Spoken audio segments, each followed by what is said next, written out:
Estamos aqui com Daniel Toches, procurador-geral da ANS, para bater mais um papo aqui no podcast da M3BS, junto com a Unidas. Daniel, te agradecer por esse tempo aqui com a gente. Bom, eu acho que estando com você aqui não teria outro assunto para a gente não falar, né? A não ser aí a última decisão do STF. Então, queria um pouquinho trazer dentro desse contexto, né? Queria entender um pouquinho. Para quem não sabe, a gente vai abordar aqui um pouquinho a última decisão do STF a respeito do extra-rol, né? E queria entender, Daniel, um pouquinho de como você vê o impacto dessa decisão dentro da própria agência. Bom, perfeitamente, eu que agradeço a oportunidade de estar aqui buscando mais uma vez esse importante espaço, através desse importante espaço, trazer algumas considerações que me parecem importantes. A partir desse novo marco introduzido pela decisão do STF. A gente deve lembrar que a edição da Lei 14.454 ela foi precedida de um grande diálogo social, de um grande debate público a respeito das competências da ANS, do quão amplo e suficiente deveria ser o rol de cobertura obrigatória das operadoras de plano de saúde. Em alguma medida, me parece claro que a forma como foi encaixada e definida a cobertura pela Lei 14.454 acabou comprometendo, a mim me parece, severamente a própria segurança jurídica. Acho que tanto da parte do regulador, quanto da parte das operadoras, da parte dos beneficiários de plano de saúde, a lei não conseguiu a contento resolver esse importante problema que é a insegurança jurídica. O que me parece muito claro, Carmen, é que a decisão do STF, para além, claro, de muitas virtudes, é uma decisão muito equilibrada, ela implica em racionalidade decisória e mais, fundamentalmente, ela reorganiza as capacidades institucionais que de alguma maneira representam um investimento de longo prazo do Estado brasileiro, de reunir entidades regulatórias de qualquer matriz, seja a ANS, seja os conselhos regionais de classe, seja os conselhos de classe, seja o Ministério Público, seja o próprio Poder Judiciário. O que faz a decisão do STF, a meu ver, é reorganizar essas capacidades institucionais e conferir racionalidade decisória, racionalidade sistêmica, de modo que ao final a gente tenha a tão desejada segurança jurídica. Para além de trazer um aceno à deferência regulatória, eu realmente acredito que o STF conseguiu, por meio de uma decisão extremamente equilibrada, contemplar todos os interesses envolvidos nessa discussão. Trouxe, sim, importantes mecanismos para que, em situações excepcionais, aquele rol de coberturas obrigatórias definido pela ANS seja, sim, mitigado com exceções muito bem delineadas, muito bem definidas, delimitadas, justamente garantindo que, para além do rol de cobertura obrigatória, a gente tenha também racionalidade na entrega de coberturas para os beneficiários de plano de saúde. De nada adianta a gente organizar um ambiente na saúde suplementar em que há um determinado critério para a incorporação de tecnologia de um lado e de outro, ausência de qualquer critério. Isso acaba gerando, como eu falei, insegurança jurídica e no final do dia acaba comprometendo a própria segurança do beneficiário de plano de saúde, que não sabe a quem recorrer no instante em que se vê diante de um choque entre aquilo que o médico assistente lhe prescreve em termos de procedimento e aquilo que está lhe garantindo o rol de cobertura obrigatória. Isso acaba acirrando conflitos, isso traz insegurança e, de certa forma, desorganiza todo esse sistema desenhado pelo Estado brasileiro para garantir, em última análise, saúde para esse consumidor. Então, a gente espera e encara esse desafio com muito orgulho. A gente vê nessa decisão, um aceno muito claro à deferência e, claro, também vemos, de um lado, um desafio, eu diria, especial reservado à ANS, de redesenhar todo esse ambiente a partir da saúde baseada em evidência, a partir do que há de mais moderno em avaliação de tecnologia em saúde.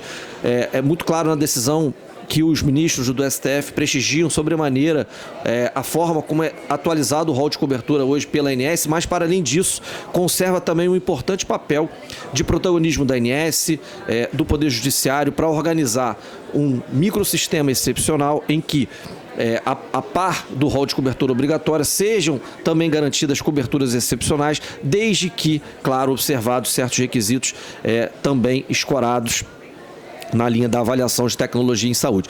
Então, acredito que, a partir dessa decisão, a ANS terá um desafio de não apenas seguir, sim, aprimorando o seu próprio processo de atualização do rol de cobertura obrigatória, mas também de disseminar conhecimento a respeito da avaliação de tecnologia em saúde, de modo que a gente consiga, a um só tempo, manter sempre o mais atual e amplo possível o rol de coberturas definido pela ANS, mas garantir também uma rede de avaliadores, de analistas e de, em última análise, prestadores de serviços de saúde, em que a linguagem comum seja avaliação de tecnologia em saúde. O importante é que todos os elos dessa cadeia estejam sempre envolvidos, estejam sempre ancorados no mesmo conhecimento a respeito de avaliação de tecnologia em saúde, para que a gente tenha o mínimo de racionalidade decisória, o mínimo de coerência sistêmica, e com isso consiga prevenir segurança jurídica para o próprio beneficiário de plano de saúde. Não adianta nada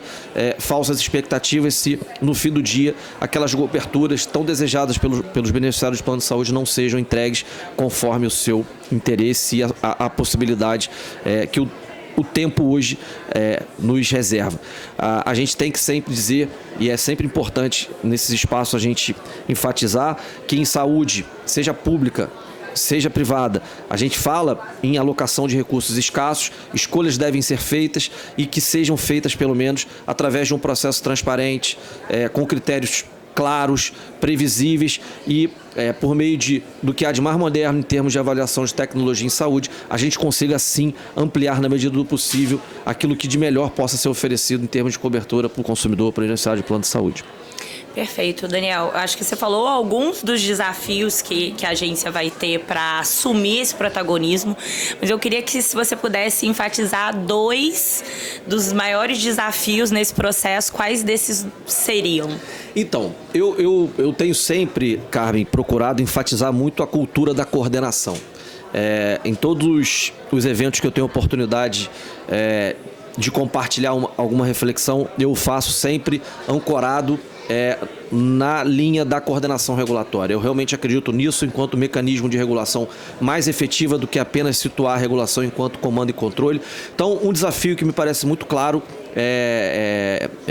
reservado à ANS hoje é como, a partir do protagonismo assumido pela ANS, por meio da decisão tomada agora pelo STF, a ANS consegue organizar uma rede de cooperação para fins de avaliação de tecnologia em saúde. Tem um trabalho seminal, eu diria, de um professor de Harvard, em que ele diz, ele propõe uma reflexão a todos os médicos, no sentido de que o que, no mínimo, um médico deve saber sobre ciências econômicas e saúde. Isso significa que todo prestador de serviço de saúde deve, em alguma medida, estar situado no mesmo plano de conhecimento do que o regulador que promove a avaliação de tecnologia em saúde. Para quê? Para que a gente tenha revisões baseadas também em critérios claros, que, a partir da revisão, a gente consiga provocar o regulador, através de uma coerência sistêmica, a fazer diálogos construtivos, que a gente consiga efetivamente romper o estado da arte através de critérios claros, através de um rigor científico, saúde baseada em evidência, porque a gente quer, claro, garantir segurança para o consumidor também. Um outro desafio que me parece muito claro é, a partir também desses instrumentos de cooperação, como a ANS vai capitanear, vai protagonizar esse grande encontro com o Poder Judiciário. Eu acho que esse encontro ele está muito próximo de acontecer, a expectativa é muito alta, a ANS já está se preparando, a ANS recentemente celebrou um importante acordo de cooperação técnica com o Conselho Nacional de Justiça. A expectativa é justamente essa, que a gente consiga ser um repositório fiel de informação de qualidade, para que o juiz, sempre que em estado a fazê-lo, tome decisões bem informadas e com isso a gente consiga criar uma grande rede de decisões baseadas na mesma linguagem, que a gente consiga ter coerência decisória, que a gente, para além de tudo, consiga prevenir uma forma de incorporação de tecnologia que alcance todos os beneficiários de plano de saúde, não apenas aqueles que por qualquer razão consiga ter acesso mais facilitado aos órgãos do Poder Judiciário. O objetivo da ANS é garantir que de forma tradicional, através do seu rol, ou excepcional, através de processos próprios, autônomos, a gente esteja sempre lastreado no que há de mais moderno, no que há de mais atual em termos de avaliação de tecnologia em saúde. Esse é o grande objetivo e desafio encarecido da ANS. Como construir uma rede de cooperação e que consiga gerar confiança necessária para que não apenas seja simbólica, mas também efetiva e dessa forma traduz em resultados úteis para os consumidores de plano de saúde. Perfeito, Daniel. Tenho certeza que desafios não faltam, trabalho também não. E eu acho que cada vez mais a gente está aí vendo uma mudança, mas que também é uma mudança não só de cultura, mas uma mudança que vem também para fortalecer cada vez mais e não só, principalmente o usuário. Eu acho que você falou um ponto importante de como a agência tem se portado, principalmente junto ao judiciário, para trazer mais empoderamento para as decisões, né? A gente sabe que o impacto hoje das liminares, eles têm um impacto muito grande quando a gente fala de saúde suplementar, e ver a agência também trabalhando nesse sentido, acho que é muito importante e traz uma segurança para a saúde suplementar como um todo muito importante. Né? Esse é o papel reservado à ANS. Acho que eventuais limitações legais não podem mais servir de desculpa para que a ANS exerça esse importante papel de moldar um ambiente adequado na saúde suplementar. Acho que o STF deu o ferramental necessário para que a ANS exerça essas prerrogativas de forma, eu diria, bastante proativa, assertiva. Acho que a decisão judicial, a decisão do STF, inaugura um marco em que a gente pode sim projetar o arrefecimento de conflitos, mas isso depende muito, Carmen, eu diria, de um turnaround, de uma mudança de mindset de todos os envolvidos. Eu vou encerrar dizendo que é muito comum que, na qualidade de regulador, a ANS, em eventos ou mesmo em qualquer ocasião, se depare sempre com a queixa de um determinado elo ou agente econômico envolvido na saúde suplementar relacionado a um outro determinado elo. O que eu quero dizer é, sempre existe um vilão preferido. Né? A gente nunca consegue construir consensos porque a pressuposição é de que sempre tem um vilão necessariamente responsável por todos os problemas que afligem a saúde suplementar. A gente precisa encontrar uma maneira de apontar menos o dedo e encontrar soluções comuns, porque realmente eu acredito numa saúde suplementar sustentável e funcionando para todos os agentes econômicos, entregando utilidade para todos eles, claro, desde que a gente tenha um ambiente em que o conflito não seja necessariamente a base da maximização de vantagem. Perfeito. Mudanças, não dá para fazer uma mudança sozinho, né? Não. Precisa de todos os atores envolvidos. Exatamente. Daniel, muito obrigado pelo bate-papo e te agradeço aqui em nome da M3BS, da Unidas, por você disponibilizar e trazer aqui tão bem, contextualizando, mesmo que rapidamente, aqui esse assunto que a gente poderia ficar aqui conversando o dia todo, tá bom? Não, obrigada. Eu que agradeço. Muito obrigado. Boa noite. Boa noite.